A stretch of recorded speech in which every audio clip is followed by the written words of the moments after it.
In this video, I'm going to show you how to pair PowerPod to a second bicycle. The first step, of course, is to set up PowerPod on your first bike. In this particular case, PowerPod has been set up for use on this blue bicycle. We've already done the pairing and the 5-minute ride. Now, to confirm that it's working with the first bike, I'll spin the crank, and then I'll take PowerPod and click its button. You'll see that it shows solid green, meaning that it is already paired and working with this first bicycle. Let's now use the PowerPod and Isaac software to set it up for a second bike. PowerPod stores all of its information about the rider and the bicycle in what are called profiles. At the factory, your first bike you set up is on profile 1. To set up a second bike, we're going to want to switch to a different profile. We're going to use Isaac software to do this.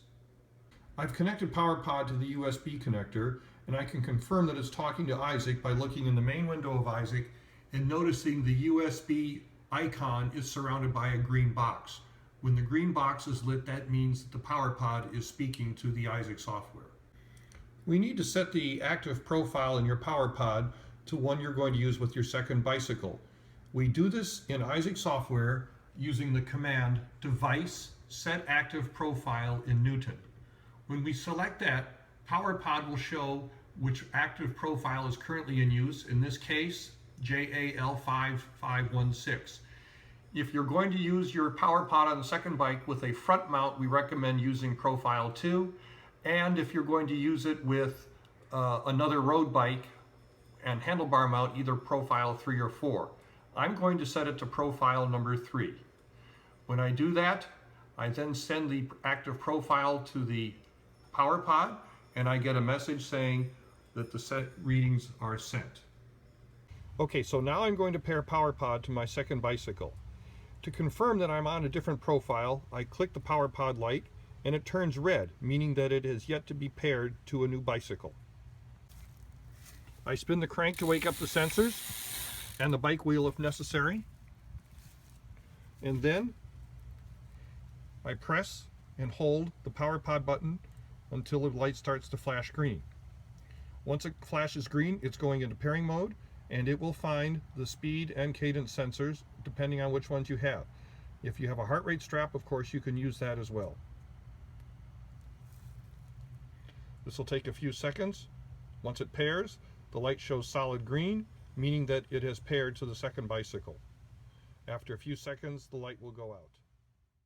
Once the light goes out, you can confirm that your bike is ready for the 5-minute ride by clicking the light.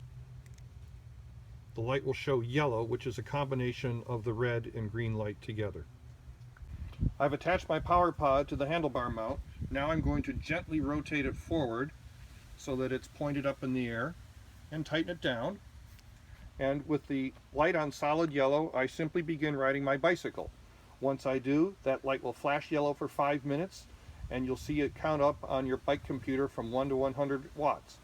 At the end of that period, you'll see the power become normal, and then you will have a ready PowerPod for your second bike. Okay, so now I've completed my 5-minute ride on my second bike.